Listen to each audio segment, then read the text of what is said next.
আমি অনুরোধ করব আপনারা আজকের বক্তব্য মন দিয়ে শ্রবণ করবেন, ইনশাআল্লাহ অনেক কিছু শিখতে পারবেন ইনশাআল্লাহ। দেখেন, বক্তব্য শুনবেন, এক কানে ঢুকবে আর এক কানে বের হবে, আমল করবেন না, অথবা শুধুমাত্র এক সপ্তাহ 2 সপ্তাহ আমল করবেন, তারপরে আবার যেমন ছিল সেরকম হয়ে যাবেন। এমনটা হলে কিন্তু জালসা করে বা দাওয়াতি প্রোগ্রাম করে কিছু লাভ হবে না। তো আপনাদেরকেও চেষ্টা রাখতে হবে যাহা আমরা মন দিয়ে শ্রবণ করব এবং যা শুনবো আমল করব, নিজের জীবনে বাস্তবায়ন করব। কেননা আল্লাহ সুবহানাহু ওয়া তাআলা তিনি পবিত্র গ্রন্থ আল কোরআনে সুস্পষ্টভাবে জানিয়ে দিয়েছেন কি, যে ইন্নাল্লাহা লা ইউগাইয়িরু মা বিকওমিন হাত্তা ইউগাইয়িরু মা বিআনফুসিহিম। अल्लाह ने आज तक उस कौम की हालत ना बदली, अल्लाह ने आज तक उस कौम की हालत ना बदली जिसे ना हो ख्याल अपनी हालत बदलने का। আল্লামা ইকবাল। এই আয়াতটির অর্থ কবিতা আকারে আমি বর্ণনা করলাম যে ব্যক্তি বা কোনো জাতি যদি তারা নিজেকে পরিবর্তন করার, সংশোধন করার ইচ্ছে না করে, তাহলে ততক্ষণ পর্যন্ত আল্লাহ রাব্বুল আলামিন তাদেরকে সংশোধন করেন না, পরিবর্তন করেন না। ওয়া আশহাদু আল্লা ইলাহা ইল্লাল্লাহু ওয়াহদাহু লা শারীকা লাহ ওয়া আশহাদু আন্না মুহাম্মাদান আবদুহু ওয়া রাসূলুহু আম্মা বা'দু فإن خير الحديث كتاب الله وخير الهدي هدي محمد صلى الله عليه وسلم وشر الأمور محدثاتها وكل محدثة بدعة وكل بدعة ضلالة وكل ضلالة في النار. فقد قال الله تعالى في كلامه المجيد: أعوذ بالله من الشيطان الرجيم. بسم الله الرحمن الرحيم. يا أيها الذين آمنوا اتقوا الله حق تقاته ولا تموتن إلا وأنتم مسلمون. يا أيها الناس اتقوا ربكم الذي خلقكم من نفس واحدة وخلق منها زوجها وبث منهما رجالا كثيرا ونساء واتقوا الله الذي تساءلون به والأرحام إن الله كان عليكم رقيبا. يا أيها الذين آمنوا اتقوا الله وقولوا قولا سديدا يصلح لكم أعمالكم ويغفر لكم ذنوبكم ومن يطع الله ورسوله فقد فاز فوزا عظيما. وقال الله تعالى في موضع آخر: أعوذ بالله من الشيطان الرجيم. فمن زحزح عن النار وأدخل الجنة فقد فاز إلى آخر الآية. وقال الله سبحانه وتعالى في موضع آخر: بسم الله الرحمن الرحيم. والعصر إن الإنسان لفي خسر إلا الذين آمنوا وعملوا الصالحات وتواصوا بالحق وتواصوا بالصبر. وقال الرسول الكريم صلى الله عليه وسلم: ألا إن في الجسد مضغة فإذا صلحت صلح الجسد كله وإذا فسدت فسد الجسد كله ألا وهي القلب রওয়াহুল বুখারী ওয়া মুসলিম। وقال الشاعر باللغة الأردية ना दुनिया से ना दौलत से ना घर आबाद करने से, ना दुनिया से ना दौलत से ना घर बनाने से दिल को तसल्ली मिलती है उस अल्लाह को याद करने से। अला बिज़िक्रिल्लाहि तत्मइन्नुल कुलूब।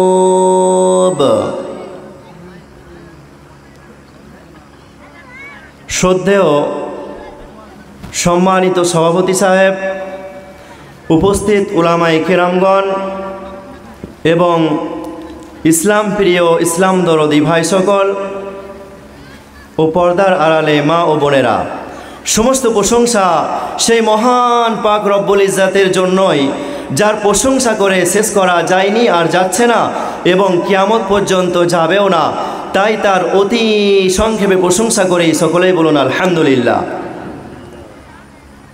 অতঃপর নবী মুহাম্মদ রাসূলুল্লাহ সাল্লাল্লাহু আলাইহি ওয়াসাল্লাম, যিনি সারা বিশ্ববাসীর জন্য রহমত স্বরূপ এসেছিলেন, তাই তার ওপর বৃষ্টির মতো ঝরঝরিত রহমত বর্ষণ হোক।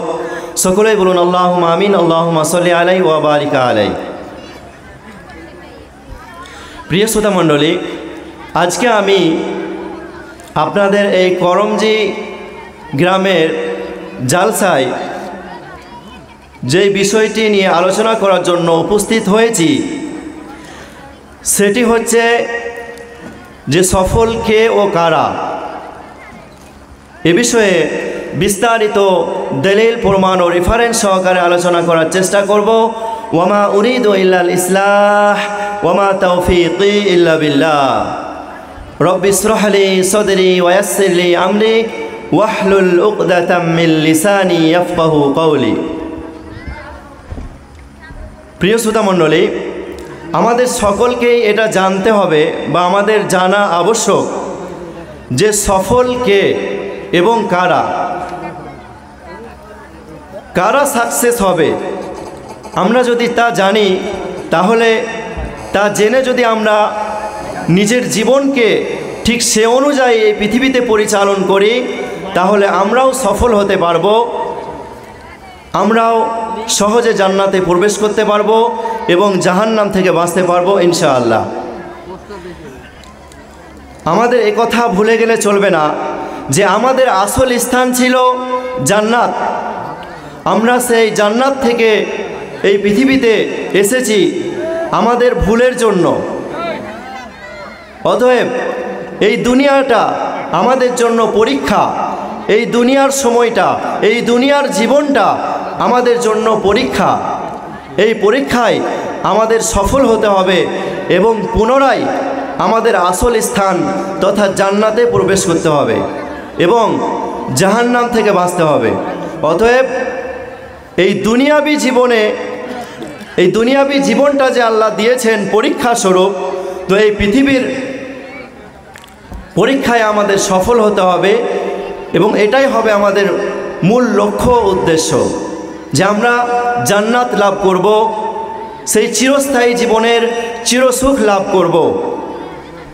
এই উদ্দেশ্য আমাদের ভুলে গেলে চলবে না। আর এ বিষয়ে মহান আল্লাহ পবিত্র গ্রন্থ আল কোরআনে বলেছেন,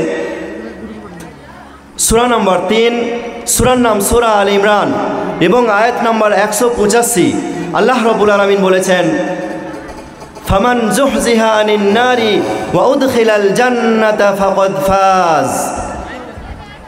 যে যাদেরকে জাহান্নাম থেকে পরিত্রাণ দেওয়া হবে এবং জান্নাতে প্রবেশ করানো হবে, তারাই সফল, প্রকৃতপক্ষে তারাই সফল। অতএব আমাদের মৃত্যুর পরে সেই চিরস্থায়ী জীবনে, সেই আসল জীবনে, যে জীবনে আর মৃত্যু হবে না, সেই জীবনে যাতে আমরা সফল হতে পারি, সেজন্য আমি অনুরোধ করব আপনারা আজকের বক্তব্য মন দিয়ে শ্রবণ করবেন। ইনশাআল্লাহ অনেক কিছু শিখতে পারবেন ইনশাআল্লাহ। দেখেন, বক্তব্য শুনবেন এক কানে ঢুকবে আর এক কানে বের হবে, আমল করবেন না, অথবা শুধুমাত্র এক সপ্তাহ 2 সপ্তাহ আমল করবেন, তারপরে আবার যেমন ছিল সেরকম হয়ে যাবেন, এমনটা হলে কিন্তু জালসা করে বা দাওয়াতি প্রোগ্রাম করে কিছু লাভ হবে না। তো আপনাদেরকেও চেষ্টা রাখতে হবে যে হ্যাঁ, আমরা মন দিয়ে শ্রবণ করব এবং যা শুনব আমল করব, নিজের জীবনে বাস্তবায়ন করব। কেননা আল্লাহ সুবহানাহু ওয়া তাআলা তিনি পবিত্র গ্রন্থ আল কোরআনে সুস্পষ্টভাবে জানিয়ে দিয়েছেন কি, যে ইন্নাল্লাহা লা ইউগাইয়িরু মা বিকওমিন হাত্তা ইউগাইয়িরু মা বিআনফুসিহিম। अल्लाह ने आज तक उस कौम की हालत न बदली, अल्लाह ने आज तक उस कौम की हालत न बदली जिसे ना हो ख्याल अपनी हालत बदलने का। আল্লামা ইকবাল এই আয়াতটির অর্থ কবিতা আকারে আমি বর্ণনা করলাম যে ব্যক্তি বা কোনো জাতি যদি তারা নিজেকে পরিবর্তন করার, সংশোধন করার ইচ্ছে না করে, তাহলে ততক্ষণ পর্যন্ত আল্লাহ রাব্বুল আলামিন তাদেরকে সংশোধন করেন না, পরিবর্তন করেন না। অতএব এই দাওয়াতি প্রোগ্রাম অথবা এই জালসা, এগুলোতে যে সমস্ত আলোচনা করা হবে, কোরআন এবং হাদিস ভিত্তিক যে সমস্ত আলোচনা, আপনাদেরকে মন দিয়ে শ্রবণ করতে হবে। প্রিয় ভাই আমার, আমাদের মধ্যে এমন কোনো ব্যক্তি আছেন যে এটা পছন্দ করেন না যে মহান আল্লাহর দয়া তার ওপর অবতীর্ণ হোক, আল্লাহর অনুগ্রহ, আল্লাহর রহমত তার ওপর বর্ষণ হোক? এটা আমরা সকলেই চাই। তো এটা তখনই সম্ভব যখন আমরা কোরআন এবং হাদিসের আলোচনা হবে, আর সেই সময় আমরা শুধু শ্রবণই করব না, শুধু শুনবই না, বরং তা মন দিয়ে শ্রবণ করব।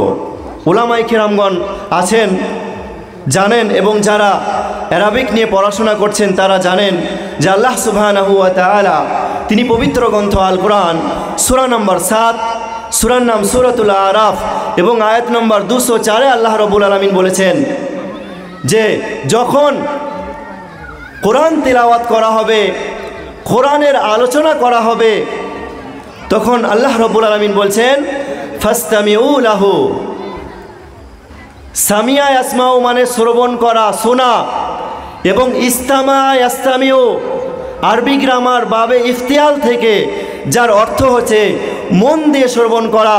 তো আল্লাহ রাব্বুল আলামিন এ কথা বলেননি যে যখন কোরআন এবং হাদিসের আলোচনা হবে তখন তোমরা তা শুনো, এ কথা বলেননি, বরং আল্লাহ রাব্বুল আলামিন বলেছেন তোমরা তা মন দিয়ে শ্রবণ করো এবং ওয়ানসিতু, এবং তোমরা চুপ থাকো, ডিস্টার্ব দিলে হবে না। তাহলে কি হবে? লাআল্লাকুম তুরহামুন। তাহলে আল্লাহ সুবহানাহু ওয়া তাআলা আপনাদের ওপর রহমত বর্ষণ করবেন। অতএব আমরা সুস্পষ্টভাবে বুঝতে পারলাম আল্লাহর বাণী থেকে, মহাগ্রন্থ আল কোরআন থেকে, যে কোরআন এবং হাদিসের আলোচনা হলে সেখানে মন দিয়ে শ্রবণ করতে হয়, কথা বলতে হয় না, চুপ থাকতে হয়, এবং এই মনোভাব নিয়ে, এই চিন্তাধারা নিয়ে আপনাকে শুনতে হবে যে আমি যা শুনব তা নিজের জীবনে আমল করব, বাস্তবায়ন করে চলব ইনশাআল্লাহ। তাহলে ইনশাআল্লাহ আপনি সফল হবেন। তো সফল কারা? যাদেরকে জাহান্নাম থেকে বাঁচানো হবে, জাহান্নাম থেকে মুক্তি দেওয়া হবে এবং জান্নাতে প্রবেশ করানো হবে, সেই চিরস্থায়ী জীবনের সফল হলে সেটাই হলো আসল সফলতা। বুঝতে পারলেন? তো কারা সেই চিরস্থায়ী জীবনে সফল হবে? প্রিয় ভাই আমার, আমরা জানি যে প্রচলিত 4 জন ইমাম আছেন, ইমাম আবু হানিফা রাহিমাহুল্লাহ এবং ইমাম শাফি রাহিমাহুল্লাহ, ইমাম আহমদ বিন হাম্বল রাহিমাহুল্লাহ এবং ইমাম মালিক রাহিমাহুল্লাহ। এই যে 4 জন ইমাম আছেন, তো 4 জন ইমামের মধ্যে যে ইমামের কথা সব থেকে বেশি কোরআন এবং হাদিসের সাথে মিলে যায়, যেই ইমামের কথা ইসলামী শরিয়া অনুযায়ী মিলে যায়, তিনি হলেন ইমাম শাফি রাহিমাহুল্লাহ। এজন্য দেখবেন অনেক ব্যক্তি, বিশেষ করে যারা ইসলামের বিভক্ত দলের ব্যক্তি, তারা আমাদেরকে বলে যে এরা শাফিঈ, কিন্তু প্রকৃতপক্ষে আমরা শাফিঈ নয়। কেন নয়? আমরা হচ্ছি আহলে হক, আমরা হচ্ছি আহলে হাদিস। কেন? আমরা হচ্ছি সালাফি। আমাদের গুণ হবে যে আল্লাহ এবং আল্লাহ রসুল সাল্লাল্লাহু আলাইহি ওয়াসাল্লাম যা বলেছেন তা আমরা গ্রহণ করে নেব। মৃত্যুর পূর্ব পর্যন্ত, মৃত্যু হতে আর মাত্র একটা দিন বাকি আছে, আর সেই মুহূর্তে যদি জেনে যায় কোনো একটা হাদিস যা আপনার বা আমার জানা ছিল না, আর যদি আপনি সুস্পষ্টভাবে বুঝে নেন যে হ্যাঁ এটা সহি হাদিস, তো কোনো গোঁড়ামি না করে সেটা আপনার জীবনে মেনে নিতে হবে। আপনাকে নিজের ইচ্ছাকে ইসলামের মঙ্গলের জন্য মহান আল্লাহর কাছে নিজের ইচ্ছাকে সমর্পণ করে দিতে হবে, নিজের ইচ্ছাকে কুরবান করে দিতে হবে। নিজের ইচ্ছার ওপর অটল থাকলে হবে না। এরই নাম হচ্ছে সালাফি, এরই নাম হচ্ছে আহলে হক, এরই নাম হচ্ছে আহলে হাদিস। বুঝতে পারলেন? তো আপনাকে যদি বলা হয় শাফিঈ, তো এটা এজন্য ভুল হবে যে কথা সত্য যে ইমাম শাফিঈ রাহিমাহুল্লাহর অধিকাংশ কথা আল কোরআন এবং সহি হাদিস অনুযায়ী মিলে যায়, কিন্তু কিছু কথা এমনও আছে যেগুলো কোরআন এবং হাদিসের বিপক্ষে। তো সেক্ষেত্রে আপনি যদি শাফিঈ হন তাহলে কিন্তু আপনি আহলে হক নন, আপনি জান্নাতের পথের পথিক নন, আপনি আহলে হাদিস নন। বুঝতে পারলেন? অতএব আমরা শাফিঈ নয়, আমরা হচ্ছি আহলে হক। অতএব প্রিয় ভাই আমার, যেই ইমামের কথা সব থেকে বেশি কোরআন এবং হাদিসের সাথে মিলে যায় সেই ইমাম শাফিঈ রাহিমাহুল্লাহ তিনি বলছেন যে লাউ নাযালাত হাযিহি সূরা ফাকাত লাকাফাতাহ। পবিত্র গ্রন্থ আল কোরআনে 114টি সূরা আছে, তো 114টি সূরা অবতীর্ণ না হয়ে যদি শুধুমাত্র সূরাতুল আসর 103 নম্বর সূরা এই একটাই সূরা অবতীর্ণ হতো, তাহলে এই একটাই সূরা সূরাতুল আসর মানুষের জীবন পরিচালন করার জন্য যথেষ্ট হতো, তথা এই সূরাতুল আসর এই একটা সূরাই মানুষের হিদায়াত পাওয়ার জন্য যথেষ্ট হতো, মানুষের জান্নাতে যাওয়ার জন্য যথেষ্ট হতো, মানুষের জাহান্নাম থেকে বাঁচার জন্য যথেষ্ট হতো। প্রিয় ভাই আমার, সূরাতুল আসরের মধ্যে কি এমন আছে যে ইমাম শাফিঈ রাহিমাহুল্লাহ বিখ্যাত পণ্ডিত, খুবই গভীর জ্ঞানের আলেম, তিনি এমন কথা বললেন যে সূরাতুল আসর এমন একটা সূরা যেই সূরা মানুষ যদি সঠিকভাবে বুঝে তা নিজের জীবনে বাস্তবায়ন করে চলে, তাহলে সেই মানুষের জন্য, সেই ব্যক্তির জন্য এই সূরাতুল আসরই যথেষ্ট তার হিদায়াত পাওয়ার জন্য। প্রিয় ভাই আমার, আসুন জেনে নিই সূরাতুল আসরের মধ্যে কি আল্লাহ বলেছেন। আল্লাহ রাব্বুল আলামিন পবিত্র গ্রন্থ আল কোরআন সূরা নম্বর 103, সূরার নাম সূরাতুল আসর, এবং আয়াত নম্বর 1 থেকে 3-এ তিনি বর্ণনা করেছেন যে কারা ক্ষতিগ্রস্ত হবে এবং কারা সফল হবে, কারা সাকসেস হবে, একথা আল্লাহ রাব্বুল আলামিন সুস্পষ্টভাবে বর্ণনা করেছেন।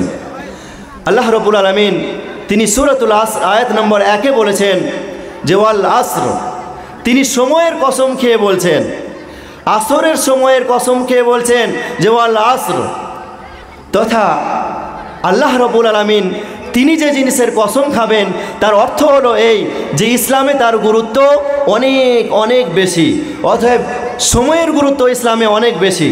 এজন্য আরবিতে একটা প্রবাদ বাক্য আছে যে আল ওয়াক্তু কাস-সাইফ ইল্লাম তাকতুলুহু ফায়াকতুলুক। সময় হচ্ছে তলোয়ারের মতো, আপনি যদি সময়কে কাজে না লাগান তাহলে সময় আপনার জীবনকে অন্ধকারের অতল তলে ডুবিয়ে দেবে, সময় আপনার জীবনকে ধ্বংস করে দেবে, সময় আপনার জীবনকে নষ্ট করে দেবে। প্রিয় ভাই আমার, পবিত্র গ্রন্থ আল কোরআনে সূরাতুল আসরের নামে একটা সূরা রয়েছে এবং সূরাতুল ফজরের নামে একটা সূরা রয়েছে। এ কথা এই দুটি সূরা থেকে এটা বোঝা যায় যে 5 ওয়াক্ত সালাত আছে, জোহরের নামে কোনো সূরা নেই এবং মাগরিব ওয়াক্তের সালাতের নামে কোনো সূরা পবিত্র গ্রন্থ আল কোরআনে নেই এবং ইশার নামে কোনো সূরা নেই। শুধুমাত্র ফজর এবং আসরের নামে সূরা পবিত্র গ্রন্থ আল কোরআনে বর্ণনা করা হয়েছে। তার অর্থ হলো এই যে ইসলামে ফজর এবং আসরের গুরুত্ব অনেক অনেক বেশি, যা হাদিসের গ্রন্থ সহিহ বুখারী এবং সহিহ মুসলিমের মধ্যে উল্লেখ রয়েছে। রাসূলুল্লাহ সাল্লাল্লাহু আলাইহি ওয়াসাল্লাম বলেছেন, লা ইয়ালিজান নারা মান সাল্লা ক্বাবলা তুলুইশ শামসি ওয়া ক্বাবলা গুরুবিহা। রাসূলুল্লাহ সাল্লাল্লাহু আলাইহি ওয়াসাল্লাম বলেছেন, মান সাল্লা ক্বাবলা তুলুইশ শামস, যে ব্যক্তি সূর্য ওঠার পূর্বের সালাত তথা ফজরের সালাত জামাত সহকারে আদায় করবে এবং সূর্য ডোবার পূর্বের নামাজ তথা আসরের সালাত আদায় করবে, লা ইয়ালিজান নার, জাহান্নামের আগুন তাকে স্পর্শ করবে না, সে ব্যক্তি কখনো জাহান্নামে প্রবেশই করবে না। অতএব আপনি যদি চান জাহান্নাম থেকে মুক্ত হতে, আপনি যদি চান যে জাহান্নামের আগুন আপনার শরীরকে স্পর্শ না করে, তাহলে আপনার কর্তব্য হবে যে ফজর এবং আসরের সালাতের হেফাজত করা। একথা বিশ্বনবী সাল্লাল্লাহু আলাইহি ওয়াসাল্লাম জানিয়েছেন। অতএব আমরা এই হাদিস থেকেও বুঝতে পারলাম যে ফজর এবং আসরের সালাতের গুরুত্ব ইসলামে অনেক বেশি। এবং পবিত্র গ্রন্থ আল কোরআনে ফজর এবং আসরের নামে সূরা দিয়ে আল্লাহ রাব্বুল আলামিন আমাদের একথার ইঙ্গিত দিতে চেয়েছেন বা এটা বোঝাতে চেয়েছেন যে মানুষ ফজরের সালাত জামাত সহকারে আদায় করে, তারপরে দিনের শুরুতে আল্লাহর ইবাদত করার পর তারা নিজেদের রুজি রুটির জন্য, তারা ইনকামের জন্য বেরিয়ে যায়, উপার্জন করার জন্য বেরিয়ে যায়। তারপরে দিনের শেষে আবার সে আসরের পূর্বে তারা ফিরে আসে এবং আসরের সালাত আদায় করে। ঠিক এভাবে ফজর আসর, ফজর আসর, ফজর আসর, এভাবে মানুষের জীবনে একটা একটা করে দিন অতিবাহিত হয়ে চলে যায়, তথা পৃথিবীর সমস্ত মানুষ তারা মৃত্যুর দিকে অগ্রসর হয়, মৃত্যুর দিকে এগিয়ে যায়।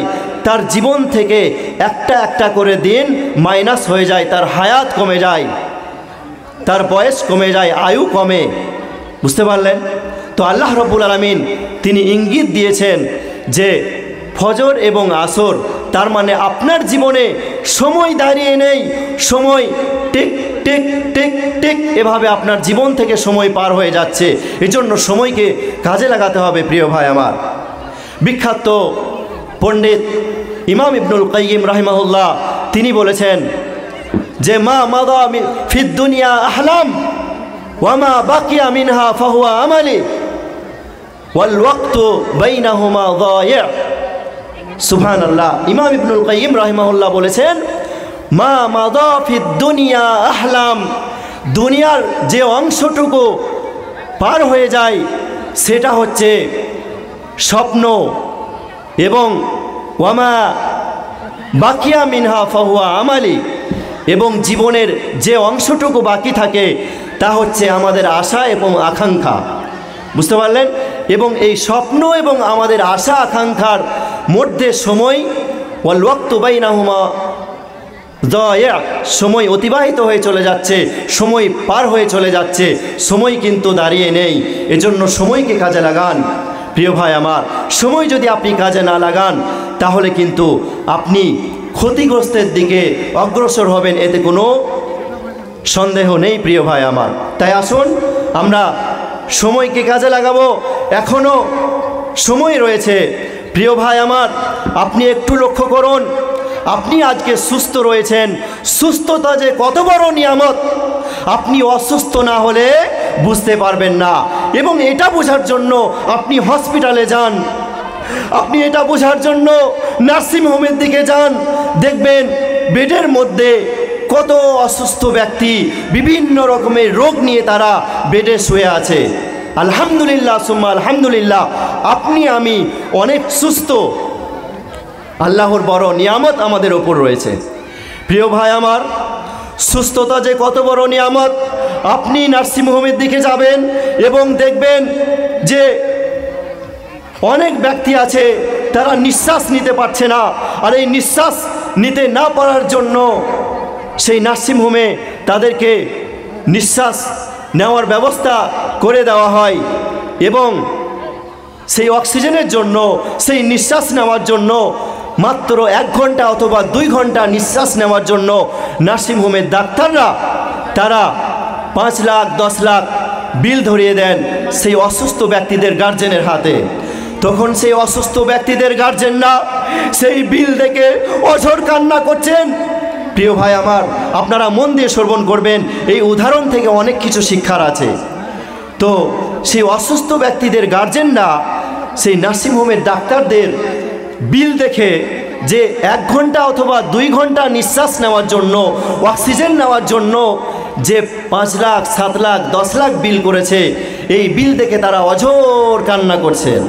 নার্সিংহোমের সেই ডাক্তাররা, তারা মানবিক ডাক্তার, তখন সেই ডাক্তারবাবু বলছেন, ডাক্তাররা বলছেন, আচ্ছা আপনি যদি 10 লাখ না দিতে পারেন তাহলে 8 লাখ দিবেন, আপনি যদি 7 লাখ না দিতে পারেন 5 লাখ দিবেন, আপনি যদি 5 লাখ না দিতে পারেন তাহলে 3 লাখ দিবেন।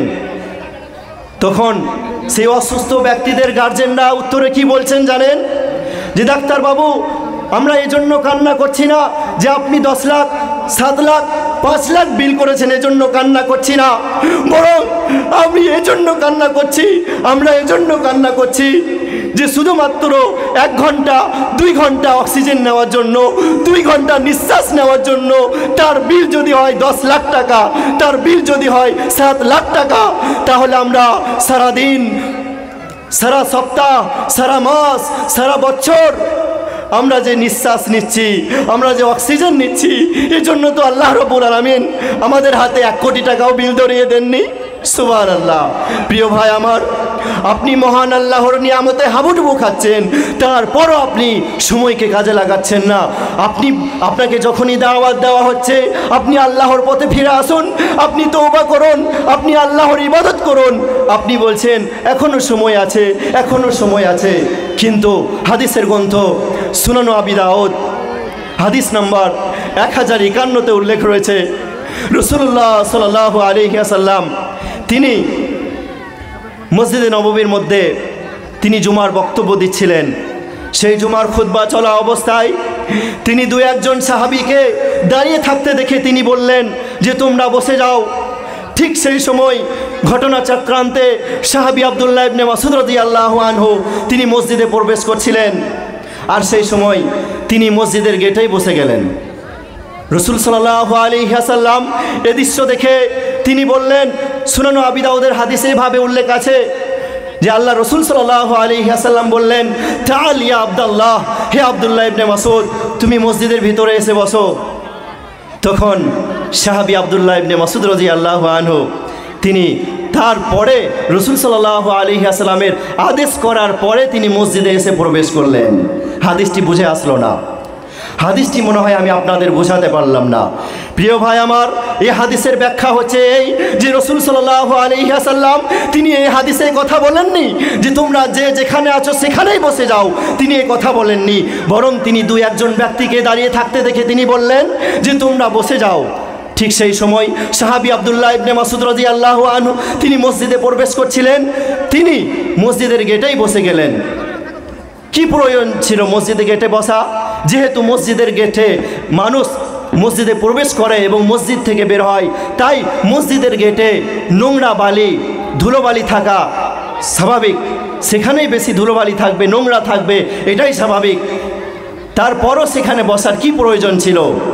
সাহাবী আব্দুল্লাহ ইবনে মাসউদ রাদিয়াল্লাহু আনহু তার ইমানের স্পিড, ইমানের কত মজবুত ছিল যে রাসূল সাল্লাল্লাহু আলাইহি ওয়াসাল্লাম আদেশ করেছেন, রাসূল সাল্লাল্লাহু আলাইহি ওয়াসাল্লামের হুকুম, তিনি বলেছেন তোমরা বসে যাও, তিনি সঙ্গে সঙ্গে সেখানেই বসে গেলেন। এজন্য যাতে আল্লাহ রাসূল সাল্লাল্লাহু আলাইহি ওয়াসাল্লামের আদেশ মানতে, রাসূলুল্লাহ সাল্লাল্লাহু আলাইহি ওয়াসাল্লামের হুকুম মানতে 1 সেকেন্ডও বিলম্ব না হয়, একটুকু লেট না হয়। সুবহানাল্লাহ। বুঝতে পারলেন সাহাবী আব্দুল্লাহ ইবনে মাসউদ রাদিয়াল্লাহু তাআলা আনহুর ঈমান। প্রিয় ভাই আমার, রাসূল সাল্লাল্লাহু আলাইহি ওয়াসাল্লাম এই হাদিস দ্বারা আমাদের এটা বোঝাতে চেয়েছেন যে সাহাবীদের ঈমান কত মজবুত ছিল। সুবহানাল্লাহ। যে আমাদেরকে যখন দাওয়াত দেওয়া হচ্ছে যে সালাত আদায় করুন, সময় নেই, আপনি তওবা করুন, আপনার জীবনের কোনো গ্যারান্টি নেই, আপনি কখন মৃত্যুবরণ করবেন ঠিক নেই, তারপরও আপনি বলছেন সময় আছে, আপনি তওবা করছেন না, আল্লাহর পথে ফিরে আসছেন না। আর সেই সাহাবীরা একটুও লেট করতেন না, তারা সেকেন্ডের মধ্যে সঙ্গে সঙ্গে আল্লাহ এবং তার রসুল সাল্লাল্লাহু আলাইহি ওয়াসাল্লামের আদেশ শোনা সঙ্গে সঙ্গে তারা মেনে চলেছেন। অতএব সময় আছে বলে আপনি নিজের সময়কে পার করে দেবেন না প্রিয় ভাই আমার। আপনি সাহাবীদের জীবনকে লক্ষ্য করেন যে তারা কিভাবে আল্লাহ এবং আল্লাহ রসুল সাল্লাল্লাহু আলাইহি ওয়াসাল্লামের আদেশকে মেনে চলেছেন। অতএব সময়কে গুরুত্ব দেন। সাহাবায়ে কেরাম রাদিয়াল্লাহু আনহুম তারাও কিন্তু সময়ের গুরুত্ব দিয়েছেন। আপনি যে বলছেন ব্যস্ত আছেন, কিন্তু আপনি কি একটাবারও ভেবে দেখছেন না যে সময়ের মালিক আল্লাহ রব্বুল আলামিন, আল্লাহ তিনি আপনার জীবন থেকে সময় ছিনিয়ে নিতে পারেন আপনার মৃত্যু দিয়ে। আপনি যখন বলবেন যে আমি ব্যস্ত ছিলাম এজন্য পৃথিবীতে সালাত আদায় করতে পারিনি, তখন কাল কিয়ামতের দিবসে আল্লাহ রব্বুল আলামিন আমাদের একজন নবী সুলাইমান আলাইহিস সালাম তাকে হাজির করবেন এবং আপনি দুনিয়াতে কতটা ব্যস্ত ছিলেন এটা আল্লাহ রব্বুল আলামিন বুঝাবেন।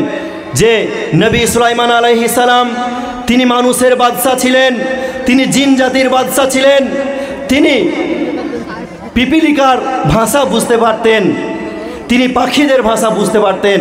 তো সেই সুলাইমান আলাইহিস সালাম তিনি জিন জাতির বাদশা ছিলেন, তার মানে জিনদেরও প্রধানমন্ত্রী এবং মানুষেরও প্রধানমন্ত্রী। তো তিনি সমস্ত কিছু রাজত্ব চালিয়েও আল্লাহর ইবাদত সঠিক সময়ে সময়ে করেছেন। তো আপনি কি দেশের প্রধানমন্ত্রী সেজন্য বলছেন যে আমি ব্যস্ত, এখন সময় আছে, পরে আমি সালাত আদায় করব, ব্যস্ত রয়েছি এখন সালাত আদায় করতে পারছি না? প্রিয় ভাই আমার, নিঃসন্দেহে আপনি নবী সুলাইমান আলাইহিস সালামের থেকেও বেশি ব্যস্ত পৃথিবীতে নয়। আর এই কথা ভুলবেন না যে সময়ের মালিক হলেন আল্লাহ। আল্লাহ আপনার মৃত্যু দিয়ে আপনার জীবন থেকে সময় ছিনিয়ে নিতে পারেন। কাকে আপনি সময় দেখাচ্ছেন? সালাত যদি একটু লেট হয়ে যায়, কোনো একজন ইমাম তিনি 10 মিনিটের জায়গায় 12 মিনিট অথবা 14 মিনিট যদি সালাত আদায় করাচ্ছেন, সেই সময় আপনারা পিছন থেকে ভাবে অ্যালার্ম দিচ্ছেন। এই অধিকার আপনাকে কে দিল? অথচ আপনি যে এই ব্যস্ততা দেখাচ্ছেন, কাকে দেখাচ্ছেন? আপনি রুকু করছেন, সিজদা করছেন, আপনি আল্লাহর কাছে সিজদা করছেন, সিজদায় পড়ে যাচ্ছেন। জানেন সহিহ মুসলিমের হাদিস, কত সুন্দর হাদিস। রাসূলুল্লাহ সাল্লাল্লাহু আলাইহি ওয়াসাল্লাম বলেছেন, আকরাবা মা ইয়াকুনু বিহিল আবদু ফিস সালাহ ওয়া হুয়া সাজিদুন ফাকসিরুদ দুআ। আল্লাহ রাসূল সাল্লাল্লাহু আলাইহি ওয়াসাল্লাম বলেছেন যে বান্দা মানুষ আল্লাহর সব থেকে বেশি নিকটবর্তী হয় সালাতের ভিতরে সিজদারত অবস্থায়। অতএব তোমরা সিজদাতে বেশি বেশি দোয়া করো। তো নামাজ যখন লেট হচ্ছে আপনার অসুবিধে হচ্ছে। এখানে আমি বোঝাতে চাইব, পৃথিবীতে যখন কোনো প্রসিদ্ধ মাশহুর মারুফ ব্যক্তি আসেন, ধরেন কোনো ফিল্ম অ্যাক্টর বা কোনো রাজনীতির বড় নেতা, ধরেন মুখ্যমন্ত্রী এলো বা প্রধানমন্ত্রী যদি আপনাদের এই করমজি গ্রামে চলে আসে, মুখ্যমন্ত্রী যদি চলে আসেন, তাহলে কত ভিড়। আর যদি ধরেন আপনাদের মধ্যে কোনো একজন ব্যক্তির নাম আব্দুর রহমান, তো সেই আব্দুর রহমান তার বাড়িতে এসে যদি মুখ্যমন্ত্রী এসে থাকেন, তো আব্দুর রহমান তিনি কি চাইবেন? যে মুখ্যমন্ত্রী আমার বাড়িতে একদিন নয়, 1 মাস 1 সপ্তাহ থাকুক, চাইবেন না? তাহলে যখন সিজদারত অবস্থায় আপনি আল্লাহর সৃষ্টিকর্তার সব থেকে বেশি নিকটবর্তী হচ্ছেন, সেই সময় আপনার অসুবিধে কেন হচ্ছে? যখন কোনো প্রসিদ্ধ ব্যক্তি আসছে, বড় বড় উলামায়ে কেরামগণ, তাকে নিয়ে আপনি সেলফি তুলছেন। কোনো প্রসিদ্ধ ব্যক্তি, যখন কোনো রাজনীতির নেতা আসছে, তাকে নিয়ে আপনি সেলফি তুলছেন এবং ভাবছেন যে সেই ব্যক্তি আপনার কাছে দীর্ঘক্ষণ সময় থেকে থাকুক। তো আপনি কেন এটা পছন্দ করছেন না যে আপনি লম্বা সময় ধরে আল্লাহর কাছে থাকবেন, আল্লাহর অতি নিকটবর্তী হবেন? আপনি এটা বুঝতে পারেন না। অতএব আপনি চাইছেন যে আপনি আল্লাহকে ধোঁকা দিচ্ছেন না। আল্লাহ রাব্বুল আলামিন তিনি পবিত্র গ্রন্থ আল কোরআনে বলেছেন যে মানুষ আল্লাহর সাথে চাল চালে, কিন্তু মানুষ বেচারা মানুষ এটা বুঝে না যে চাল চেলে আল্লাহর সাথে পার পাবে না। আল্লাহ রাব্বুল আলামিন বলেছেন সূরা নম্বর 3, সূরার নাম সূরা আল ইমরান এবং আয়াত নম্বর 54, ওয়া মাকারু ওয়া মাকারাল্লাহ ওয়াল্লাহু খায়রুল মাকিরিন। মানুষ আল্লাহর সাথে চাল চালে, অথচ বেচারা মানুষ এটা বুঝে না যে চাল চালার দিক দিয়ে মহান আল্লাহ তিনি হচ্ছেন অতি উত্তম। অতএব প্রিয় ভাই আমার, আপনি সলাত আদায় করছেন, সিজদারত অবস্থায় আপনি আল্লাহর অতি নিকটবর্তী হয়ে রয়েছেন, আর সেই সময় যদি সলাতে একটু লেট হয়ে যায় তারপরও আপনি অ্যালার্ম দিচ্ছেন করে, তার মানে আপনি সৃষ্টিকর্তা যে আপনার অতি নিকটে রয়েছে আপনি এটা পছন্দ করেন না। আপনার সলাৎ কবুল হোক বা আপনার ডাকে আল্লাহ সাড়া দেখ, এটা আপনি পছন্দ করেন না। প্রিয় ভাই আমার, আপনি জ্ঞানী ব্যক্তি, বাস্তব উদাহরণ দিলে সহজে বুঝতে পারবেন। আপনি সলাত আদায় করছেন, সলাতের মাধ্যমে আপনি আল্লাহর কাছে চাইছেন। সহিহ বুখারী হাদিস নম্বর 4, রাসূলুল্লাহ সাল্লাল্লাহু আলাইহি ওয়াসাল্লাম বলেছেন, ইজা সাল্লা আহাদুকুম, যখন তোমাদের মধ্যে কোনো ব্যক্তি সলাত আদায় করে, ফাইন্নাহু ইউনাজি রাব্বা, সে যেন মহান আল্লাহর সাথে কথোপকথন করে, আল্লাহর সাথে কথা বলে। প্রিয় ভাই আমার, আপনি সলাত আদায় করছেন, তার মানে আল্লাহর সাথে কথা বলছেন, তারপরও আপনি ব্যস্ততা দেখাচ্ছেন। সুবহানাল্লাহ, আপনি আল্লাহর সাথে কথা বলছেন মানে কি? নিজের গুনাহ খাতা আল্লাহর কাছে বর্ণনা করছেন, স্মরণ করে আল্লাহর কাছে মাপ চাইছেন। আপনি আল্লাহর কাছে কোনো জিনিস চাইছেন সলাতের মাধ্যমে, বুঝতে পারলেন? অথচ আপনি বেজার হচ্ছেন। আর এই পৃথিবীতে, এই দুনিয়াতে ধরেন কোনো একটা এলাকা, সেই এলাকাতে পানির খুবই অসুবিধে, জলের অনেক অসুবিধা, তো সাবমার্সিবল দরকার। তো আপনাদের মধ্যে কোনো একজন ব্যক্তি তিনি মুখ্যমন্ত্রীর ধারে পাশে গেছেন, তো মুখ্যমন্ত্রীকে এভাবে বলছেন 5G স্পিডে যে আমাদের এলাকা, দরিদ্র এলাকা, একটা সাবমার্সিবল দরকার, আপনাকে দিতে হবে, আপনি না দিলে কে দেবে, আপনি তো জনতার খেয়াল রাখেন, খুবই 5G স্পিডে বলছেন। আচ্ছা বলুন, আপনার ওপর কি সেই মুখ্যমন্ত্রী খুশি হবেন নাকি বেজার হবেন? আপনি যে 5G স্পিডে বললেন, তো এত স্পিডে যদি বলেন মুখ্যমন্ত্রী আপনাকে সাবমার্সিবল দেওয়া তো দূরের কথা, আপনার ওপর রাগান্বিত হবে, কোনো পুলিশকে বলবে একে ঘাড় ধাক্কা দিয়ে বের করে দাও, করবে না? অতএব প্রিয় ভাই আমার, দুনিয়াতে যখন আমরা কোনো জিনিস আমাদের নেতা মন্ত্রীদের কাছ থেকে চাই, তো সেই জিনিসটা মানে পাওয়ার জন্য অনেকবার আমাদের ঘুরে আসতে হয়, অনেকবার ফিরে আসতে হয়, অনেক সময় দিতে হয়। তো আপনি আল্লাহর কাছে সলাতের মাধ্যমে চাইছেন, আর সেই সময় আপনি আল্লাহকে সময় দেবেন না, আর আপনি অ্যালার্ম দিতে শুরু করবেন। প্রিয় ভাই আমার, আপনি জ্ঞানী ব্যক্তি, সময়কে যেদিকে কাজে লাগানো দরকার আপনি সময়কে কাজে লাগাচ্ছেন না, আপনি ফালতু কাজে সময় নষ্ট করছেন। প্রিয় ভাই আমার নিজের বাস্তব মানে অভিজ্ঞতা থেকে বলছি, আজ থেকে প্রায় 20 বছর আগে আমরা যখন ছোট ছিলাম, হালকা বুঝতে শিখেছিলাম, তখন আমাদের মা বোনেরা এক স্থান থেকে যখন অন্য স্থানে যেতেন, তখন দেখেছি যে গরুর গাড়ি অথবা ঘোড়ার গাড়িতে তাদের পরিহিত কাপড় তারা সুন্দরভাবে পর্দা করে তারা এক স্থান থেকে অন্য স্থানে যেতেন। কিন্তু বড় দুঃখের বিষয়, আজ 15 বছর 20 বছর পরে যদি কোনো ফ্যামিলি, কোনো মহিলা যদি ঠিক সেভাবে যায়, তাহলে সে একটা ফরজ ইবাদত পালন করবে। পর্দা করা কি সুন্নাত, নফল? না, ফরজ পালন করবে। আর সমাজের মানুষরা সেটাকে নিয়ে ঠাট্টা করবে, বিভিন্ন রকমের কথা বলবে, সমালোচনা করবে। কি বলবে? এরা একটু ইসলামকে নিয়ে বেশি বাড়াবাড়ি করছে, হাজি বিবি হয়ে গেছে, ইত্যাদি ইত্যাদি বলবে কি না? অতএব ইসলাম মানতে, ফরজ জিনিস মানতে মানুষ লজ্জা করছে, তার মানে সময়কে নষ্ট করছে আজে বাজে কাজে। আর যখন আপনার পাশে কোনো একটা যুবক ছেলে, যুবতী মেয়ে, তারা ফোন দেখতে দেখতে গান বাজাচ্ছে, তখন কোনো সমস্যাই নেই, এটা তো সাধারণভাবে হয়ে গেছে, এটা কোনো খারাপ নয়, মানে একেবারে হজম করে নিচ্ছেন। অথচ ফরজ কাজ পালন করছে, আর আপনি বলছেন এরা ইসলামকে নিয়ে বেশি বাড়াবাড়ি করছে, এরা হাজি বিবি হয়ে গেছে, ইত্যাদি ইত্যাদি। তার মানে আপনি ইসলামকে নিয়ে কত দূরে পৌঁছেছেন বুঝতে পারছেন? আপনি ভাবছেন আপনি সফল হবেন? প্রিয় ভাই আমার, অতএব এখনও সময় আছে, তওবা করুন, আল্লাহর দিকে ফিরে আসুন। তো আল্লাহ রাব্বুল আলামিন বলছেন ওয়াল আসর, তিনি আসরের সময়ের কসম খেয়ে বললেন, তার মানে ইসলামের সময়ের গুরুত্ব অনেক বেশি।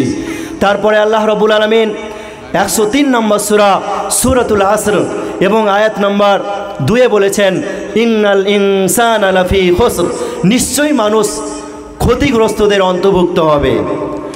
তথা অধিকাংশ মানুষ ক্ষতিগ্রস্ত হবে। তার মানে আপনি মানুষ, আমি মানুষ, যারই নাম মানুষ, অধিকাংশ মানুষ ক্ষতিগ্রস্ত হবে। কিন্তু 4 শ্রেণীর মানুষ ব্যতিরেকে। কয় শ্রেণীর? মনে রাখবেন, এই বক্তব্যটি শুনবেন, ইনশাআল্লাহ আপনারা অনেক উপকৃত হবেন। 4 শ্রেণীর মানুষ ব্যতিরেকে। 1 নম্বর হচ্ছে আল্লাহ রাব্বুল আলামিন বলছেন ইল্লাল্লাযীনা আমানু, যারা ঈমান এনেছে, ওয়া আমিলুস সলিহাত। দ্বিতীয় নম্বর শর্ত, যে যারা সৎ কর্ম করবে, ভালো কাজ করবে। ওয়া তাওয়াসাউ বিল হক, যারা হকের ওপর অটল থাকবে, হক কথা বলবে, হকের দাওয়াত দিবে।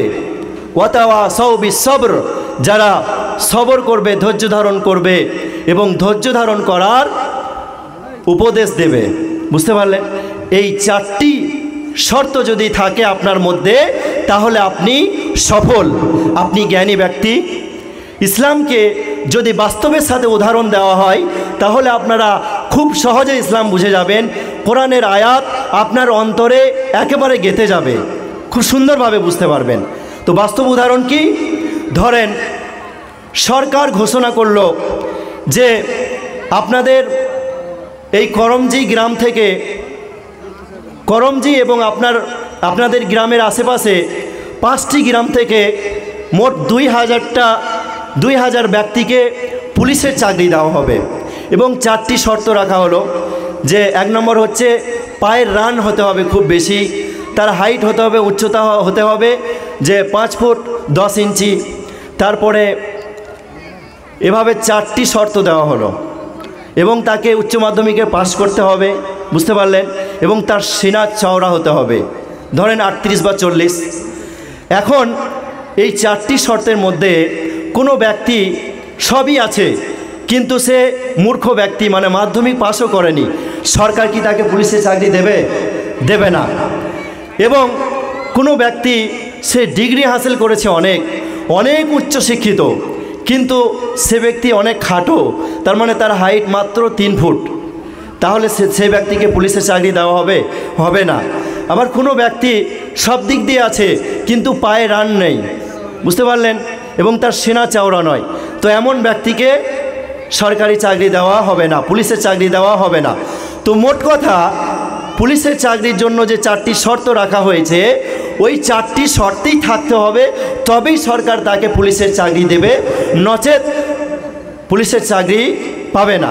ঠিক অনুরূপভাবে আল্লাহ সুবহানাহু ওয়া তাআলা তিনি পবিত্র গ্রন্থ আল কোরআন সূরা নম্বর 103, সূরার নাম সূরাতুল আসর, এবং আয়াত নম্বর 1 থেকে 3-এ আল্লাহ রাব্বুল আলামিন বলে দিলেন যে সমস্ত মানুষ ক্ষতিগ্রস্তের মধ্যে, কিন্তু 4 শ্রেণীর মানুষ ব্যতিরেকে। তো ওই 4টি শর্ত যদি আপনার মধ্যে থাকে, তাহলে আপনি সফল। আর 4টি শর্তের মধ্যে কোনো একটা শর্ত যদি আপনার মধ্যে না থাকে, তাহলে কিন্তু আপনি সফল হতে পারবেন না।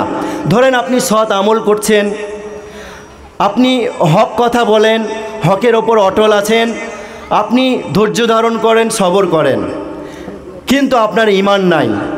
ঈমান যদি আপনার না থাকে, তাহলে আপনি সফল হতে পারবেন না। ঠিক একইভাবে আপনার ঈমান আছে, কিন্তু আপনি আমালে সলেহ করেন না, সৎ কর্ম করেন না, মোটেই ভালো কাজ করেন না, তাহলে কিন্তু আপনি সফল হতে পারবেন না। অতএব প্রিয় ভাই আমার, যেমন পুলিশের চাকরি নেওয়ার জন্য 4টি শর্ত তার মধ্যে থাকতেই হবে, যে কোনো একটা শর্ত বাদ চলে গেলে সে পুলিশের চাকরি পাবে না। ঠিক অনুরূপভাবে আল্লাহ সুবহানাহু ওয়া তাআলা তিনি বলে দিয়েছেন যে অধিকাংশ মানুষ ক্ষতিগ্রস্তের মধ্যে, কিন্তু এরা 4 শ্রেণীর মানুষ ব্যতিরেকে। অতএব ওই 4টি শর্ত আপনার মধ্যে থাকতে হবে। যেই 4টি শর্ত আমি বর্ণনা করলাম, তা আপনারা ভালোভাবে বুঝে নিজের জীবনে বাস্তবায়ন করুন, ইনশাআল্লাহ আপনি সফল হবেন। তো আল্লাহ রাব্বুল আলামিন কি বললেন? যে ইল্লাল্লাযীনা আমানু, যারা ঈমান এনেছে। আপনি মুখে দাবি করছেন যে আপনি ঈমানদার ব্যক্তি। আল্লাহর ওপর ঈমান কেমন আনতে হবে ভালোভাবে বুঝবেন। আপনি মুখে বলছেন যে আপনি ঈমানদার। প্রিয় ভাই আমার, এই পৃথিবীতে অনেক রকম বিভিন্ন রকমের মানুষ আছেন, অনেক রকমের পুরুষ মহিলা আছেন। তো আপনারা জীবনে অনেক রকম পাপ করেছেন, বিভিন্ন রকম পাপে লিপ্ত আছেন। কেউ জিনা ব্যভিচার করেছেন, ধর্ষণ করেছেন, কেউ চুরি ডাকাতি করছেন, কেউ সুদ ঘুষ খাচ্ছেন, কেউ অপরের জমি ছিনিয়ে নিচ্ছেন, কেউ মিথ্যা কথা বলছেন, কেউ মদ্যপান করছেন, বিড়ি সিগারেট পান করছেন, ইত্যাদি ইত্যাদি। মোট কথা আমরা বিভিন্ন রকম পাপাচারে লিপ্ত। এখন প্রত্যেক ব্যক্তি নিজে নিজে হিসাব করুন যে আপনি আপনার জীবনে সব থেকে বড় অপরাধ যে কাবিরা গুনাহ আপনি করেছেন, সেই গুনাহটা সর্বপ্রথম আপনি যখন শুরু করেছিলেন, ধরেন মদ্যপান করা বা সিগারেট বিড়ি পান করা ইত্যাদি যে কোনো পাপ আপনি যখন প্রথম শুরু করেছিলেন, আপনি কি সেটা নিজের পিতামাতার সামনে শুরু করেছিলেন? করেননি। আপনি কি সেটা নিজের শিক্ষকদের সামনে শুরু করেছিলেন? করেননি। কেন? আপনি নিজের পিতামাতা ও শিক্ষকদেরকে অনেক সম্মান করেন সেজন্য, অথবা আপনি নিজের পিতামাতাকে বা শিক্ষকদেরকে অনেক ভয় করেন সেজন্য, অথবা আপনি নিজের পিতামাতাকে বা শিক্ষকদেরকে কি করেন? অনেক লজ্জা করেন সেজন্য। ভয়, সম্মান এবং লজ্জা, এই তিনটি জিনিস সব থেকে বেশি পাওয়ার হক রাখেন কে? আল্লাহ সুবহানাহু ওয়া তাআলা। তার মানে আপনার ঈমান কতটা মজবুত, হাদিসের গ্রন্থ জামে তিরমিজিতে উল্লেখ আছে। রাসূলুল্লাহ সাল্লাল্লাহু আলাইহি ওয়াসাল্লাম বলেছেন, ইত্তাকিল্লাহা হাইসুমা কুন্ত। তোমরা পৃথিবীর যে প্রান্তেই থাকো না কেন, পৃথিবীর যেখানেই থাকো না কেন, যেই অবস্থাতে থাকো না কেন, তোমরা আল্লাহকে ভয় করো। তার মানে আপনি আপনার জীবনে সেই গুনাহ সর্বপ্রথম যখন শুরু করেছেন, আপনি এটা ভাবেননি যে কেউ না দেখতে পেলেও আল্লাহ দেখতে পাচ্ছেন, বরং আপনি এটা ভেবেছিলেন যে আব্বু আম্মু দেখে নিলে কী বলবে, সমাজের কোনো মানুষ দেখে নিলে আমার বদনাম হবে, শিক্ষকরা দেখে নিলে আমাকে পিটাবে, মারবে, ইত্যাদি ইত্যাদি। তো সব থেকে বেশি ভয় করা উচিত ছিল আল্লাহ রব্বুল আলামিনকে, সব থেকে বেশি সম্মান করতে হতো আল্লাহ রব্বুল আলামিনকে, সব থেকে বেশি লজ্জা করতে হতো আল্লাহ রব্বুল আলামিনকে। কিন্তু এই তিনটি বিষয়, এই তিনটি জিনিস আপনি আল্লাহ রব্বুল আলামিনকে বাদ দিয়ে মানুষকে করেন। তার মানে আপনার ঈমান কোন অবস্থায়, কোন স্থানে যে পৌঁছেছে আপনি বুঝতে পারছেন? প্রিয় ভাই আমার, দেখেন আল্লাহ রব্বুল আলামিন সুস্পষ্টভাবে পবিত্র গ্রন্থ আল কোরআনে বলে দিয়েছেন। 114টি সূরা, সূরা নম্বর 2, সূরার নাম সূরাতুল বাকারা, এবং আয়াত নম্বর 8-এ আল্লাহ রব্বুল আলামিন বলেছেন, 8 নম্বর আয়াত, ওয়ামিনান নাসি মান ইয়াকুলু আমান্না বিল্লাহ ওয়া বিল ইয়াউমিল আখির। মানুষের মধ্যে অনেক মানুষ এমনও আছে যারা বলে যে আমরা আল্লাহর ওপর ঈমান এনেছি, পরকালের দিবসের প্রতি ঈমান এনেছি। আল্লাহ রব্বুল আলামিন বলছেন, ওয়ামা হুম বিমুমিনিন। তারা প্রকৃতপক্ষে ঈমানদার ব্যক্তি নয়, তারা মুমিন নয়। প্রিয় ভাই আমার, বুঝতে পারলেন? মানুষের মধ্যে অনেকেই দাবি করে যে আমি আল্লাহর ওপর ঈমান এনেছি, কিন্তু তারা মুমিন নয়।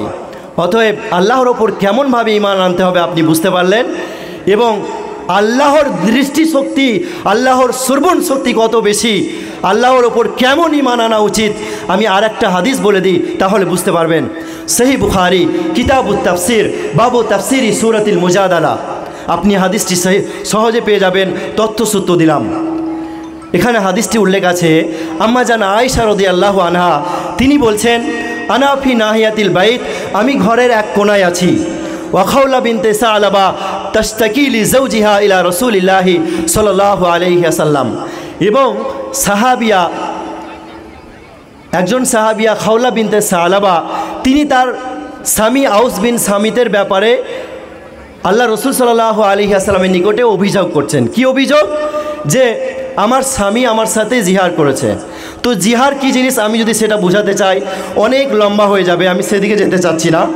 শুধু এতটা বুঝেন যে জিহার হচ্ছে একটা অপরাধ, একটা অন্যায় কাজ, বুঝতে পারলেন? তো একজন মহিলা খাওলা বিনতে সালাবা তিনি তার স্বামীর ব্যাপারে অভিযোগ করছেন রসুল সাল্লাল্লাহু আলাইহি ওয়াসাল্লামকে যে আমার স্বামী আমার ওপর, আমার সাথে জিহার করেছে, বুঝতে পারলেন? একথা শোনার পর আম্মা জান আয়েশা রাদিয়াল্লাহু আনহা বলছেন, আনা ফি নাহিয়াতিল বাইত, আমি ঘরের এক কোণাতেই আছি, আমি ঘরের কোণায় রয়েছি। সেই মহিলা এবং রসুল সাল্লাল্লাহু আলাইহি ওয়াসাল্লামের ঠোঁট হিলছে, তাদের উভয়ের ঠোঁট লড়ছে, আমি এটা দেখতে পাচ্ছি। তারা কথা বলছে, তারা কথোপকথন করছে, এটা বুঝতে পাচ্ছি, কিন্তু তারা কি বলছে এটা শুনতে পাচ্ছি না। কিন্তু মহান আল্লাহর শ্রবণ শক্তি এত বেশি যে মা আয়েশা রাদিয়াল্লাহু আনহা রাসূল সাল্লাল্লাহু আলাইহি ওয়াসাল্লামের স্ত্রী বলছেন যে আমি ঘরে থেকে আল্লাহ রসুল এবং সেই মহিলার কথা বুঝতে পারছি না, কিন্তু সেই আল্লাহ রাব্বুল আলামিনের শ্রবণ শক্তি এত বেশি যে তিনি সঙ্গে সঙ্গে একটা সূরা অবতীর্ণ করলেন, যে সূরার নাম হচ্ছে সূরাতুল মুজাদালা। আয়াত নম্বর 1 আল্লাহ রাব্বুল আলামিন বলছেন, قد سمع الله قول التي تجادلك في زوجها وتشتكي إلى الله والله يسمع تحاوركما إن الله سميع بصير। আল্লাহ রাব্বুল আলামিন বলছেন যে কদ সামি আল্লাহ রাব্বুল আলামিন শুনে নিয়েছেন সেই মহিলার কথা, যেই মহিলা শিকায়ত করে, অভিযোগ করে তার স্বামীর ব্যাপারে আল্লাহ ও তার রসুলের নিকট। ওয়াল্লাহু ইয়াসমাউ তাহাউরাকুমা, আল্লাহ রাব্বুল আলামিন শুনে নিয়েছেন তাদের উভয়ের কথোপকথন তথা সেই মহিলা এবং বিশ্বনবীর কথোপকথন। ইন্নাল্লাহা সামিউম বাসীর, নিশ্চয় মহান আল্লাহ তিনি শুনতে পান এবং দেখতে পান। অতএব আমরা এই হাদিস থেকে এটা বুঝতে পারলাম, এই কোরআনের আয়াতের তাফসির থেকে, সহিহ বুখারীর হাদিস থেকে বুঝতে পারলাম যে আল্লাহ রাব্বুল আলামিনের শ্রবণ শক্তি এত বেশি যে একজন সাহাবিয়া প্লাস রসুল সাল্লাল্লাহু আলাইহি ওয়াসাল্লামের স্ত্রী, তিনি ঘরের ভিতরে থেকে রসুলের কথা শুনতে পাচ্ছেন না, অথচ আল্লাহ রাব্বুল আলামিনের শ্রবণ শক্তি এত বেশি যে তিনি সঙ্গে সঙ্গে একটা সূরা অবতীর্ণ করে দিলেন, সূরা মুজাদালা। বুঝতে পারলেন? অতএব এই হাদিস থেকে আরও কিছু মাসলা বের হয়, আরও কিছু শিক্ষা আমরা পাই। সেটা হচ্ছে যে আমরা অনেক সময় ওলি আউলিয়া ধরি, অনেক পীর বাবাকে ডাকি, তাই না? এটা ভেবে যে তারা আল্লাহকে ডাকবে, আল্লাহ তার কথা শুনবে, যে আমার উপকার করবে, আমার ক্ষতি থেকে বাঁচাবে, এমন ধরনের চিন্তা রাখি। আচ্ছা, আপনি কি এটা একেবারে ভাবতে পারেন না? আপনি এটা ভাবছেন যে আপনি এখান থেকে ধ্যানে বসে গেলেন, কোনো ইন্টারনেট, কোনো ফোনের যোগাযোগ মাধ্যম ছাড়াই আপনি ভাবছেন যে বোম্বেতে বা সৌদি আরবে অথবা বাংলাদেশে বা পাকিস্তানে কোনো একজন পীর বাবা আছে, কোনো একজন ওলি আউলিয়া আছে, আপনি এখানে ধ্যানে বসে গেলেন, আপনি তার কাছে চাইছেন আপনার বিশ্বাস যে সে শুনতে পাবে। অথচ রসুল সাল্লাল্লাহু আলাইহি ওয়াসাল্লামের স্ত্রী, আল্লাহ রসুল সাল্লাল্লাহু আলাইহি ওয়াসাল্লামের স্ত্রী 1 নম্বর, দ্বিতীয় নম্বর তিনি ছিলেন সাহাবিয়া। প্লাস পয়েন্ট, সাহাবিয়া মানে কি? সাহাবিয়াদের কত পাওয়ার জানেন? আল্লাহ রাব্বুল আলামিন পবিত্র গ্রন্থ আল কোরআন সূরা মুজাদালা আয়াত নম্বর 22, সূরা বাইকিনা আয়াত নম্বর 8 এবং 5 নম্বর সূরা মাইদা আয়াত নম্বর 119 এবং 9 নম্বর সূরা তওবা আয়াত নম্বর 100 আল্লাহ রাব্বুল আলামিন চারটি সূরাতে বলে দিয়েছেন যে রাদিয়াল্লাহু আনহুম ওয়া রাযু আন। আল্লাহ রাব্বুল আলামিন তিনি সাহাবীদের ওপর সন্তুষ্ট আছেন এবং এই সাহাবীরাও আল্লাহর ওপর সন্তুষ্ট আছেন। অতএব যাদের ওপর স্বয়ং মহান সৃষ্টিকর্তা আল্লাহ রাব্বুল আলামিন সন্তুষ্ট আছেন, তাদের থেকে হক পথের পথিকার কে হতে পারে? তার মানে সাহাবীরা কত পাওয়ারফুল, বুঝতে পারলেন? সহিহ মুসলিমের হাদিস, রাসূল সাল্লাল্লাহু আলাইহি ওয়াসাল্লাম বলছেন যে লা তাসুব্বু আসহাবি, তোমরা আমার সাহাবীদের গালি দিও না। আল্লাহর কসম, যদি সাহাবীরা এক মুষ্টি সোনা আল্লাহর রাস্তায় দান করে আর তোমরা যদি উহুদ পাহাড় সমপরিমাণ সোনা আল্লাহর রাস্তায় দান করো, তাহলেও সেই সাহাবীদের সমপরিমাণ নেকি ও সব অর্জন করতে তোমরা পারবে না। অতএব সাহাবীদের মর্যাদা কত বেশি, বুঝতে পারলেন? তো সেই সাহাবীরা বলছেন, সেই সাহাবিয়া আম্মাজান আয়েশা, তিনি সাহাবিয়া প্লাস রাসূল সাল্লাল্লাহু আলাইহি ওয়াসাল্লামের স্ত্রী, তিনি বলছেন ঘরের ভিতরে থেকে আমি কাছে থেকে কাছের কথা বুঝতে পারলাম না। তো আম্মাজান আয়েশা রাদিয়াল্লাহু আনহার থেকে বড় ওলি, মা আয়েশা রাদিয়াল্লাহু আনহার থেকে বড় পীর আর কে হতে পারে? বুঝতে পারলেন? তাহলে তিনি সাহাবিয়া হয়ে, তিনি রাসূলুল্লাহ সাল্লাল্লাহু আলাইহি ওয়াসাল্লামের স্ত্রী হয়ে যদি না শুনতে পান ঘরের ভিতরের কথা, তাহলে আপনার ওলি আউলিয়া বিদেশে থেকে, অন্য গ্রামে থেকে, অন্য রাজ্যে থেকে কিভাবে শুনতে পাবে? অতএব এসব ভণ্ড, একেবারে সুস্পষ্ট সহিহ বুখারী হাদিস থেকে প্রমাণিত। বুঝতে পারলেন? অতএব প্রিয় ভাই আমার, এখনও আল্লাহ আপনাকে জ্ঞান দিয়েছে, আপনি কোনো মাজারে যাবেন না, আপনি তাবিজ ব্যবহার করবেন না, আপনি আল্লাহকে ডাকুন। আপনি এই জেনে রাখবেন, এই পৃথিবীর জীবনটা হচ্ছে মাত্র 60 বছরের জীবন, 65 বছরের জীবন হতে পারে, তার থেকে কিছু বেশি বা তার আরও আগেই আপনার মৃত্যু হয়ে যাবে। তো আল্লাহ রাব্বুল আলামিন আপনাকে পরীক্ষা করছেন, আপনি নিজের ঈমানকে হারাবেন না। আপনি আল্লাহর ওপর যেভাবে ঈমান আনা উচিত ঠিক সেভাবে ঈমান আনবেন। প্রিয় ভাই আমার, বুঝতে পারলেন? তো আল্লাহ রাব্বুল আলামিন বলছেন ইল্লাল্লাযীনা আমানু, যারা ঈমান আনবে তারা ব্যতিরেকে। দ্বিতীয় নম্বর হচ্ছে ওয়া আমিলুস সলিহাত, এবং যারা সৎ কর্ম করবে তারা ক্ষতিগ্রস্ত হবে না। তো সৎ কর্ম যদি আপনি করেন এর উপকার কি হবে? আপনি যদি পড়েন পবিত্র গ্রন্থ আল কোরআন সূরা নম্বর 16, সূরার নাম সূরাতুন নাহল, আয়াত নম্বর 97, আল্লাহ রাব্বুল আলামিন বলেছেন মান আমিলা সলিহাম মিন যাকারিন আও উনসা ফালানুহইয়ান্নাহু হায়াতান তাইয়্যিবা ওয়ালানাজজিয়ান্নাহুম আজরাহুম বিআহসানি মা কানু ইয়ামালুন। সুবহানাল্লাহ। আল্লাহ রাব্বুল আলামিন বলছেন মান আমিলা সলিহাম মিন যাকারিন আও উনসা, যে ব্যক্তি কোনো সৎ কর্ম করবে, ভালো কাজ করবে, সে ব্যক্তি পুরুষ হন অথবা মহিলা হন, আল্লাহ রাব্বুল আলামিন তাদের পূর্ণ বদলা দেবেন, সম্পূর্ণ বদলা দেবেন। বুঝতে পারলেন? এবং তাদের উত্তম প্রতিদান উত্তম জীবন দান করবেন, যেই জীবনের মাধ্যমে তারা সফল হবেন, জান্নাতে প্রবেশ করতে পারবেন।